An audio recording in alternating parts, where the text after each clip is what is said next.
Welcome to episode 80. Camino Primitivo. Prehistoric roots. And roots. R-O-O-T-S and R-O-U-T-E-S. Yay. There is this very Christian pilgrimage. Join us as we move through that into the roots of what existed before, as well as the pagan history and the gods that were worshipped along these routes. Stay tuned.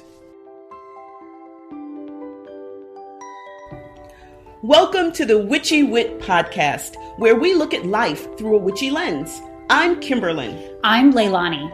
At Witchy Wit, we explore current events, Ideas, music and books, and experiences in ways that recognize energy and life in everybody and everything. We are both real witches. And we bring two real perspectives through the lens of our different ages, Races, and backgrounds. with a healthy skepticism for what we have been told is true. Our conversations are raw, candid, and vulnerable. Join us as we cast a spell to uncover what we each know is true in our intuitive, witchy selves. Welcome to episode 80. Camino Primitivo. Prehistoric roots. With two different spellings, which was, Kimberlyn trying to be clever. I think it was you succeeding in being clever. Thank you. So we're going to talk a little bit about trying to figure out the pre-Christian roots of the Camino, which is pretty exciting. Both the pre-Christian roots, R-O-U-T-E-S, like the way that they travel, but also the roots, like culturally, religiously, Historically. Thank you, of the Camino. Yay! But before we do that, what's going on in your life? I wanted to check in about this growing feeling that I'm having of being disconnected from the overarching culture. And this started, I'm realizing it's rooted. It started in COVID. And just with before COVID, I don't think I was like super plugged in, but I was certainly plugged in. Like I listened to the radio, I watched television, I went out places, so I saw movies. So like there were just things in the world. Like I had like roots that reached into the world, and then kind of a little bit before COVID, but COVID really is like the thing I'm noticing that like really like severed these ties. But like I don't see movies anymore. I don't watch any television other than Ted Lasso, which was wonderful. But and then like like I don't really go out to like bars and things like that. So it's just I don't listen to the radio anymore. Wow. Yeah, like I listen to highly specialized playlists from Spotify. I know. Right? Yes. Yeah. So so I just noticed, and then I work in public schools, so I see people who are connected, and the kids, whose kind of brains are meant to be like tied into what it means to be collective. And so I just am noticing how the world is changing, and I'm like, whoa, in this way. And I'm wondering if this is kind of what older generations feel, but I have like a little bit of a preview that's like COVID induced. I love that. The older people. Yeah. I never, wow. Cause I didn't realize that you had, cause I know, I remember how much information you would get from NPR, not NPR, a public radio. I listen to NPR all the time, but okay. I listen to it on my Spotify app. Oh, so it's kind of curated. Yeah, like I only listen to certain NPR shows. Whoa. Yeah. I listen to like certain news podcasts. So when you get into your car, are you running your your phone through your Bluetooth, or are you turning the radio on? I'm running my phone through my Bluetooth. Yeah. Wow. Yeah. It's a carefully curated life. It is. Yeah. And if I'm this insulated and I work in a public school and I have multiple communities that I'm a part of that pull me out into the world, but bubbles, like what would it be like for somebody who didn't? And if I'm stressing out about jeans, like what jeans to wear, I'm like, I don't even know. What type of jeans are we wearing right now? I have no idea. You know, like what would it be like for more than that? Right. So. Yeah, like for, like, not life choices, but, you know, some things that are maybe, and don't take this the wrong way, that might be considered slightly more important than jeans. Yes. Yeah. Yes, there are more important things than jeans. I agree. What are we? Mid-rise? High-rise? I know. Yes, I know we're not skinny jeans anymore, but like, we're not what are skinny jeans anymore? That's what I keep hearing. I don't know. Well, you know, and it used to be, you would see things, right? Right. Or you saw, like, the people you thought were cool, and then you just did what they did. Yeah, right? yeah. But, you know, if your life is curated. Yeah. And even down to, like, I don't go to the mall anymore because I can just buy things on Amazon or have it shipped, right? Gosh, I know. So, like, I used to go to the mall and walk around and I'd look at a store and I'd be like, this is what people are wearing, or I'd see it at the mall. Now Wow. You don't walk into Amazon and see what people are wearing, you know. Yeah. So. And I wonder, I guess people, but I'm assuming other people are more connected than we are, right? I think so. Because not, then the malls aren't going to survive, right? Right, yeah. So some people must be. In fact, I went to a mall, I had to go to the Apple store. Oh. So I went to the mall back in December, and that was the first time I'd been in the mall in a couple of years. Wow, you're brave. You went in December. That's like the month. Oh, yeah, but I went in December, like, at 10 a.m. Okay, so okay. In the middle, in the middle of the month, so, yeah. Wow. Yeah, thank you for sharing that. I never thought about that, but... Thank you. Thank you for listening. Well, what about you? How are you doing? I am doing well because I have a dear friend who, she's actually my piano student, but she knits a lot, and we get together and we knit, and she knits and I crochet. And she made a doll for me. What? It's a Kimberlyn doll. I want to see this.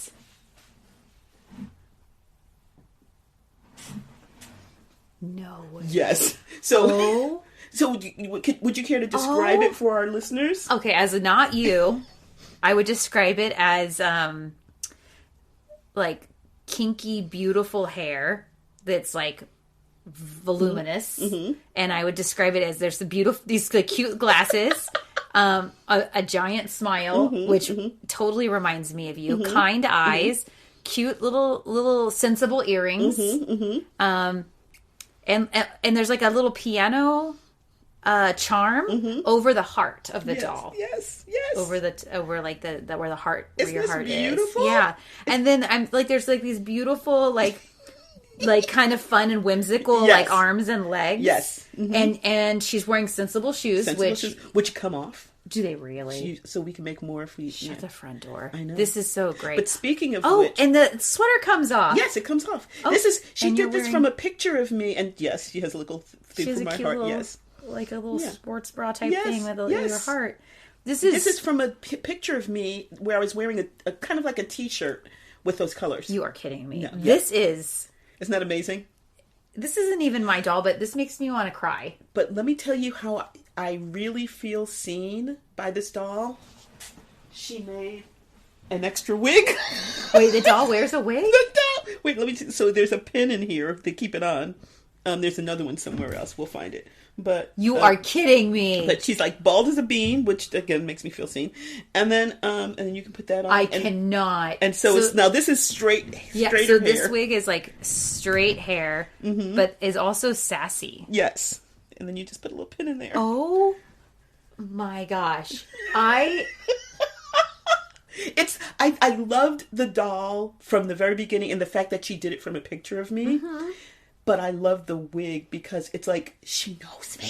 This is amazing. Isn't it amazing? Isn't it amazing? I think if somebody would have said, can I make you a doll? I'd be like, no. Okay. But like now looking at this, I'm like, oh my gosh.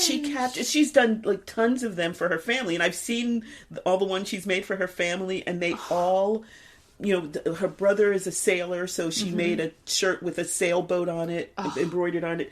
Different things, and so she really captures in my the hair just fell off. Thank you. And here's the last pen. Oh, there it is. She really captures the personality of the person. I see that. So Wow. I'll just put that over there for right now. Wow. Put her hair back on later. But yeah, isn't that amazing? Isn't that adorable? I love that. Yes, yeah. So that's my Kimberlyn doll. I love it. And after watching her make, I think she's made like between 10 and 20 for various members of her family. The fact that she actually made one for me that's really sweet. Yeah, because she doesn't make them for everyone. Aww. So anyway, so that's my check-in. I just feel loved and seen and yeah. So the doll's pretty light, but like, do you feel like you take her on the Camino, or are you trying to go ultra light on the Camino? I'll probably go ultra light. I don't want to. Well, here's the thing. I'm taking things that if they got messed up or whatever, or lost or whatever, I wouldn't be upset. Okay. So yeah. So no, she's going to stay here, but maybe I'll take a picture of her. She'll come psychically with us. I love that. Thank you. I love Thank that. you.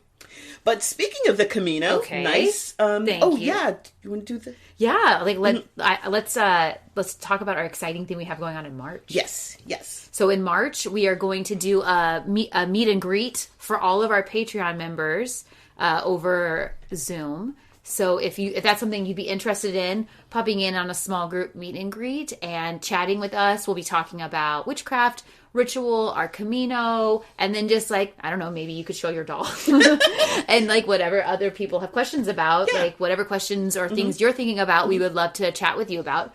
So you get more information on that and join our Patreon so that you can get the information to join. Yay. Exactly. Thank you. Now, let's move into our discussion of the Camino. So we've mentioned in another episode that we were deciding to do this and some of our thinking about it and that we're not doing the traditional Christian pilgrimage. We're following a lot of the same route, but that's because before there was the Christian version, there were other versions. And so this episode is really, and that's the part that actually captures my imagination, is the stuff that happened before the Christian era. And so that's what we're going to be talking about today. Yeah, so just like a super speedy summary, the Camino de Santiago are various routes or routes. They go through different parts of Europe, kind of all funneling down towards Spain, and then eventually ending in Santiago. And it's the way of St. James, and so people would walk that way to get to the church. Yes. And so just in case we didn't say this, I think we did, but just to recap, Santiago means St. James in Spanish, and it's Santiago de Compostela. And I'll talk a little bit about the Compostela part. But yeah, they all filter down. That's not the word, but let's say filter down, and they all end at Santiago, the church in Santiago, where supposedly the remains of Saint James reside, but we're going to continue because we're following an older, more primitive path than the Primitivo, which continues on, and actually it just goes through the area that is now Santiago, and it continues to the ocean.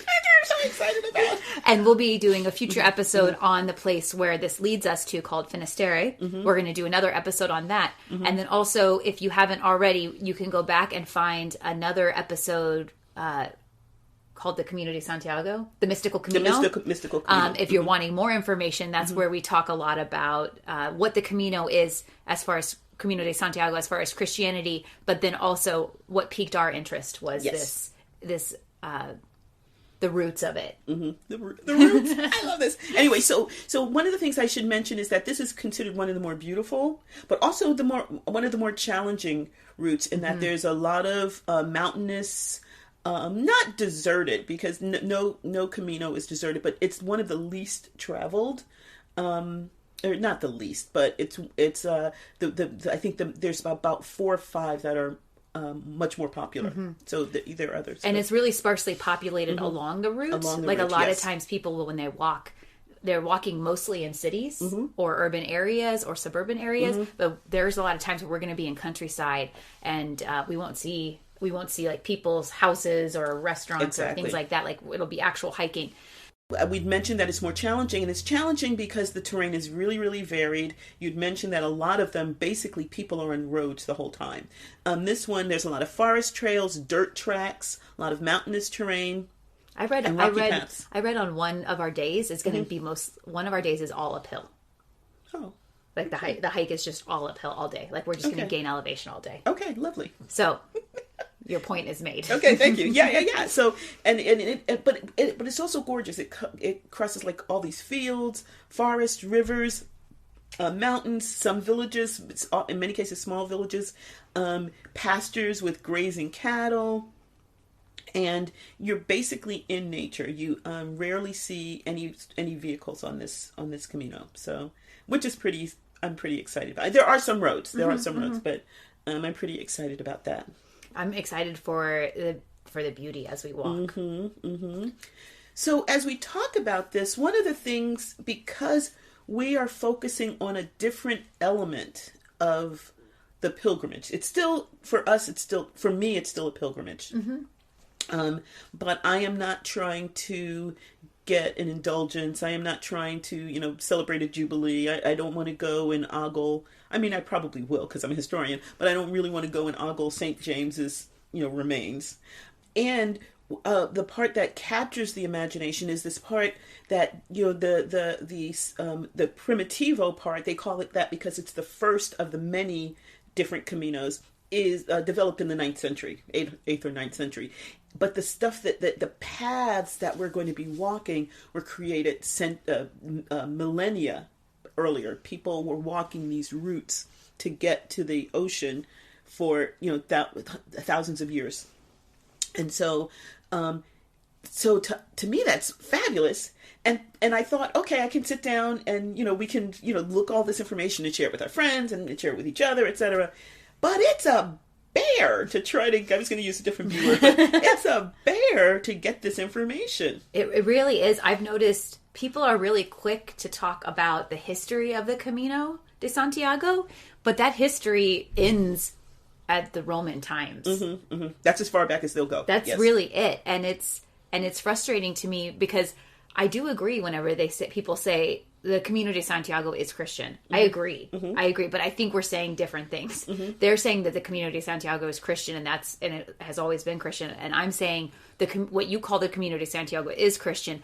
And there were things that were laid down on those before the Roman roads were laid. The roads were laid on top of a path. Yes. And those people walked that path. And those people were not Christian. Exactly. And that's what I'm interested in. Yes. Yeah. So let's talk a little bit about that. So you mentioned the Romans, and I think we mentioned this in the previous episode, but it was a Roman trade route. But again, the Romans rarely bushwhacked. They rarely forged new roads unless the place was a forest, a deserted forest. For the most part, they took the roads that were there and they usually widened them. They usually paved them because they're Romans. They made everything very, very efficient so that they can basically move their trade and move their armies. And so there were paths that had existed for millennia before the Romans. And but one of the things about it, the Romans kind of captured or encapsulated the thinking of earlier peoples in that they called this the where the path ended at the ocean, finis terrae, or the end of the world, or land's end in Latin. So because at the time that was considered to be the end of the known world. And it was the end of the known world. They they didn't realize there was more. And just so that our listeners, because this is a podcast, so it's not visual, but that's basically one of the farthest points on the west of the continent. So the sun sets at that point. So like I could see how they really think like that's as far, like the sun dies there. That's as far as we can go, and then we hit the end, and that's the end. Exactly. The end of the day, the end of the world. Exactly. Where the ocean ends. Yes. Where the ocean ends too. Yeah, you're right. And so, yeah, for the Romans, they had a very prosaic and kind of militaristic look at things, but they caught in that word, in Finisterre, in that name, they caught what I believe to be, and scholars, not just me, believe to be the thinking about that place that had existed before them. So I'm excited about this. Cool. Yeah. So one of the things that I should mention, and there's a Christian legend that goes around this too, but you can look that one up if you want. the Santiago de Compostela, that last part of it comes from the fact that as you're walking west at night, particularly when it's a moonless night, you really see the Milky Way brilliantly and vividly, and for many people it seems as if that's it's a guide for people walking west. Wow. Yeah. And so I'll tell you, the Christian thinking is that's how these stars led the early people to this place, and that's where they found St. James's bones. Oh. The stars. But I love the term. I love the thinking, because it's called the La Voie Lactée, or the Milky Way, like the way of milk, right? Yeah, the way of milk. Okay. But some scholars believe that the word Compostela comes from Campus Stellae, which is the field of stars. What? Yes. Compostela. Yes. Compostela. Yeah. That's so... Wow. Is your head exploding? Yes. Yay. Now, others believe it comes from compositum, which is a burial place, because that is there's a pre-Christian necropolis there. Oh. In Compostela. That's also cool. But you know what? Here's the thing. If it's a necropolis, that means there's a whole lot of bones. How do they know which ones? This was before carbon dating, etc. Yeah. How did they know that they were St. James's bones, right? Did they have like little markers on it? Right, right. Or maybe it was wrapped up in a bag saying, "Oh, St. James." I don't know. Right, that he initialed his bones. These bones belong to. Yeah, exactly. Property of his mom. No, his mom. I was going to say his mom sewed it into the burial cloth. Yeah. So I don't know, but it is a proven fact that there was a pre-Christian necropolis on that site. And obviously the path followed by pilgrims on the Camino existed long before the finding of St. James, of the St. James remains. That's so cool. It's so cool. It's very cool. So can I start geeking out and talking a little bit about... I am here for your historian geeking. It's so fun. Thank you. It's so fun. Yeah, so as we said, there's not a whole lot of information about the Camino per se, but we do have archaeological information that tells us about the peoples, and we do know that this road existed, so people were walking along it. They were not, I think we've mentioned this in our last episode, they were not pilgrims. Mm-hmm. They were not trying to walk this path for a religious reason. They were just, either migrating or going to a spiritual center, and which is, and we'll talk about that in a second. So I just want to say that. But Galician Celtic peoples traveled it like at least 1,000 years before Christ. Okay, and so they were looking for the setting place of the sun and the land's end.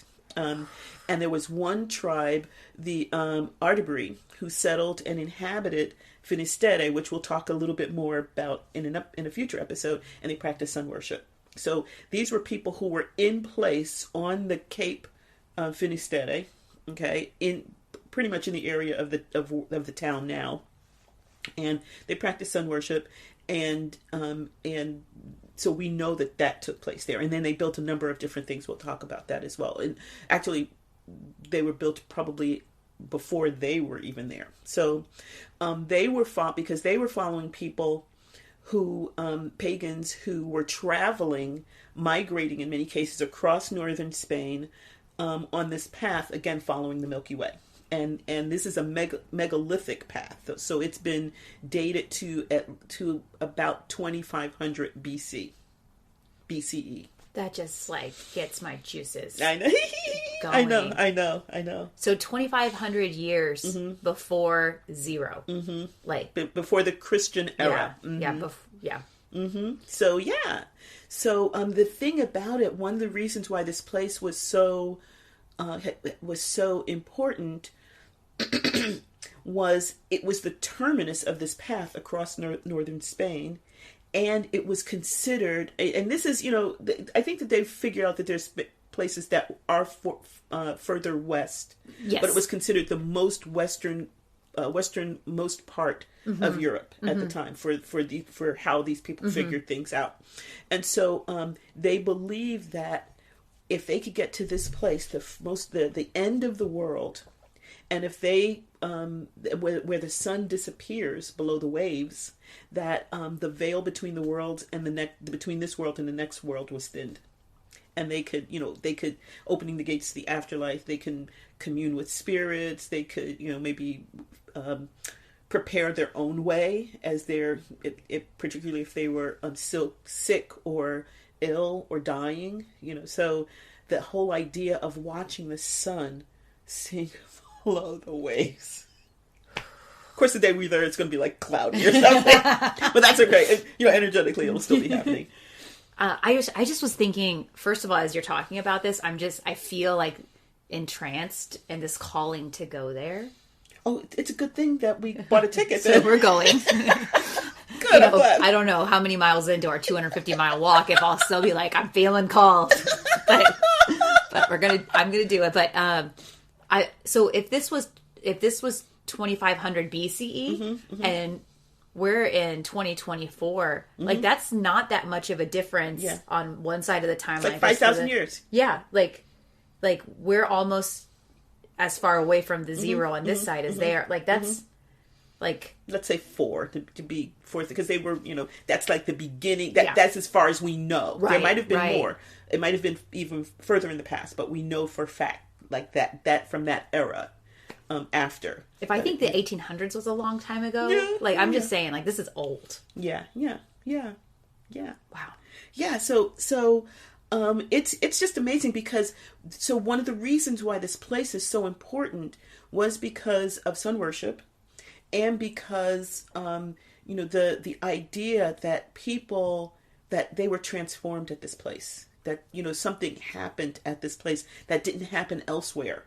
And so they had to be there for this thing to take place. So there were a lot of different celebrations. I don't know much about them, and I don't know, I could do a little bit more research, but there were celebrations, obviously centered around the sun, but also around some prehistoric god-like beings. So we'll talk more. Actually, we'll talk about it right now. Awesome. I'm curious, you said godlike beings. Well, because, I was, okay, let's call them gods, but in many cases, one of the things that we're going to come across again and again, maybe literally, are the fact that they created these stone monoliths that were infused with the power of these gods. So they may have worshipped a specific god, but like we will write a poem or say their name or do a prayer or do an invocation. They just went and lay by the rock, or they set a fire. You know what I mean? So the rock, it was almost, I wouldn't say that they're worshiping the rocks, but the rocks themselves kind of were like icons, stood in for those gods. So they weren't doing it. They weren't doing the abstract thinking that we do. I just feel I can relate to them. Like I can get down on some rocks. Well, I know you can. We can. In fact, here's my rock. We painted rocks last time, so here's my rock. Yeah. Anyway, but yeah. So, and there was a kind of there was a worship of a god who eventually became. So we know nothing about him. We just know a little bit about his cult, about his worship, but his characteristics were eventually absorbed into an Etruscan god, Coulson's, whose name I'm probably totally massacring. This god's characteristics, this god eventually morphed or was taken over or captured or whatever by the Romans as Janus. As in January. As in January, right? As in January, because isn't he the one that looks forward and backwards at the same? Forward and backwards at the same which time. Which is appropriate for January, the beginning. Yes. Mm-hmm. And so, yes. Yeah. So the beauty of this is that this God... the beginning and the end. The God is the beginning. He's all about... He's doorways and transitions, passages, endings, and time. He's a god of motion that caused the starting of action. So the idea that, and I think the more abstract associations with him were later, to be fair, but the idea that this was the god that would get you started on change, transformation, or making money or whatever. They were probably prosaic as well, right? But change and transformation. And didn't we learn also, like, I think our culture, and I know I do, I view the sun setting as the end of the day, but didn't you and I talk about how over in this culture, that's actually, like, the sunset is actually the beginning of the next day, which would then make sense. It's a very liminal time. Yeah. It's a very liminal period. And that liminality is what makes so remember, that kind of binary opposition, day, night, land, sea, sky. Yeah. All of those things become liminal when the sun sinks down into the, life and death. So again, that's why they felt the veil was thin. They felt that the space between our world and the next was more easily traversed, walked. Yeah. Wow, that is really titillating. I know. These are things to think about, right? So his worshipers actually followed a path that was established, by these. So there's like what we consider ley lines, like these terrestrial magnetic fields, right? And so in the through the Iberian Peninsula, going from east to west, starting at where the Pyrenees drop in the Mediterranean. So again, a land sea, crossing Spain and ending where the sun goes into the Atlantic Ocean at Finisterre. If we had unlimited time and resources, I think it would be so cool to start at Genesis Temple all the way on the East Coast. Yes. And then walk all the way. Yeah. I think that would be so cool. Yeah. To go temple to temple. That would be amazing. And I want to point out, like, just like you're saying here with these paths, we're tracking all the way back to 25,000 BCE. Like, we're tracking that. 2500 BCE. We're tracking that, but I think it's reasonable to say they were walked before that. Yes. But we're tracking all the way back to that far. And then people walked on top of that, on top of that, on top of that, until eventually we get to the Romans, and then, people start recording the history. So too are I hear you saying about the different deities. Oh, yes. And the other legends, the other stories. I mean, there's, we'll talk, when we talk about Finisterre, there are certain rocks that are imbued with certain types of, like, there's one you can I don't know if it's in Finisterre or Mujia, but there's one stone that you sit on is supposed to cure hemorrhoids. You literally put, you just... Sounds like we're going to go and get stoned.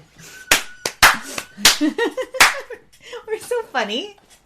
We just tickle ourselves. We do. Oh my gosh. We do. Yeah. Yeah. So like hearing you just talk about you said the Etruscan, and then the Roman god Janus, and then there's I'm seeing these roots, ROOTS, of these things that have been laid down as people moved along the routes, RUTES.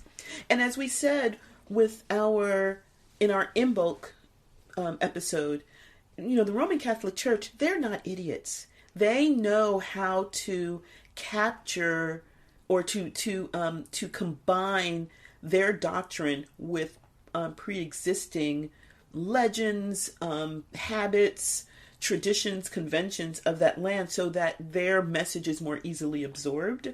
And so I know it's true that the king set off in Oviedo and ended in Santiago de Compostela, but that path that he took is a path that had been trod. And I don't know, he could have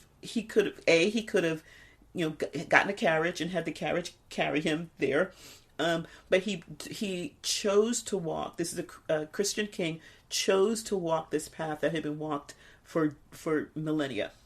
And so, again, tying into what people along in that area would have been thinking as an important route, and tying that like intrinsically with Christian doctrine. And then in the year of our Lordess 2024, two witches who currently live in Texas are going to be walking that same path and remembering and honoring these people who have their roots here and the roots there, and alongside people who are walking the Camino. Yes. So, and you know, I would say that a number of people that I've talked to who've done the Camino welcome that diversity.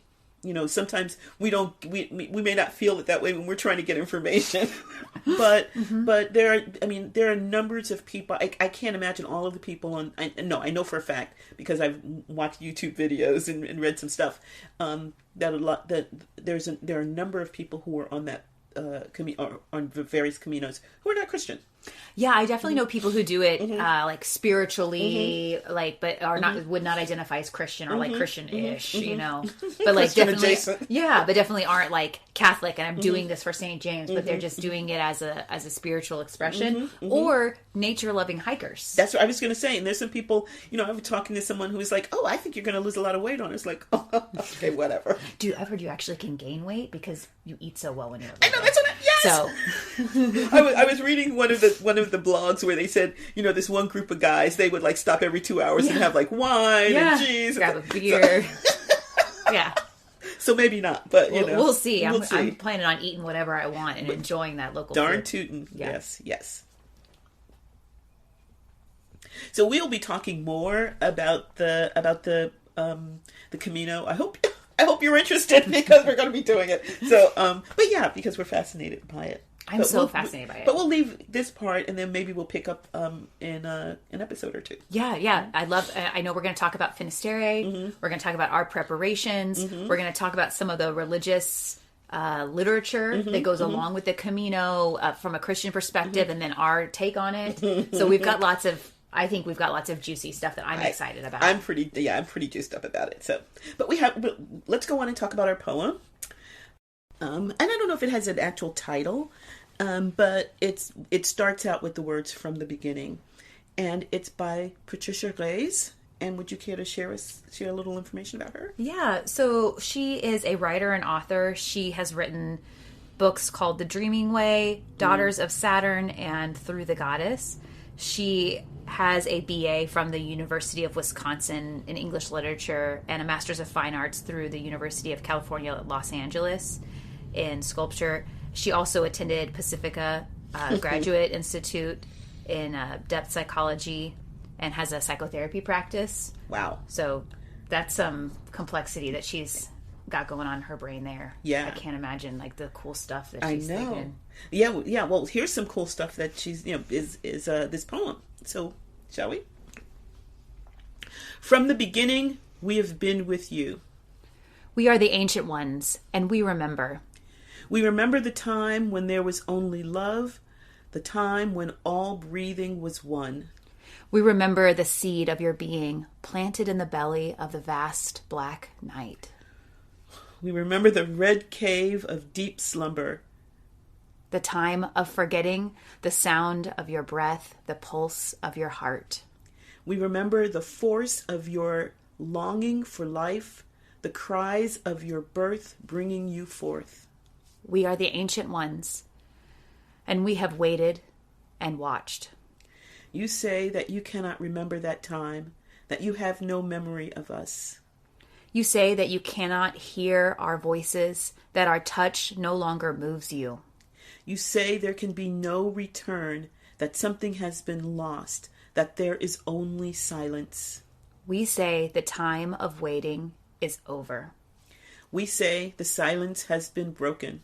We say there can be no forgetting now. We say listen. We are the bones of your grandmother's grandmothers. We have returned now. We say you cannot forget us now. We say we are with you and you are us. Remember. Remember. Ooh. That's beautiful. It's incredibly beautiful. And we remember. We remember, and we will be remembering as we walk these routes We will remember the roots. Thank you for joining us as we discuss our journey before we even begin the Camino de Santiago, and we look forward to seeing you back here again soon. We hope you have enjoyed the magic that has unfolded here at Witchy Wit. It would be great if you would help make Witchy Wit possible and get access to exclusive content by donating on Patreon. We'd love it if you join our Witchy community and enjoy shareable content on Instagram, Facebook, and YouTube. Would you do us a big favor and support us by rating and reviewing us wherever you get your podcasts? It's free and helps witchy folks find us. Feel free to email us at witchywitpodcast@gmail.com. We love to hear from our community. Reach out and let us know what's brewing in your cauldron. New episodes are released every second and fourth Friday. Follow us on your favorite podcasting platform so our episodes go right to your playlist. You can listen as you ride your broom. Stay witchy, y'all!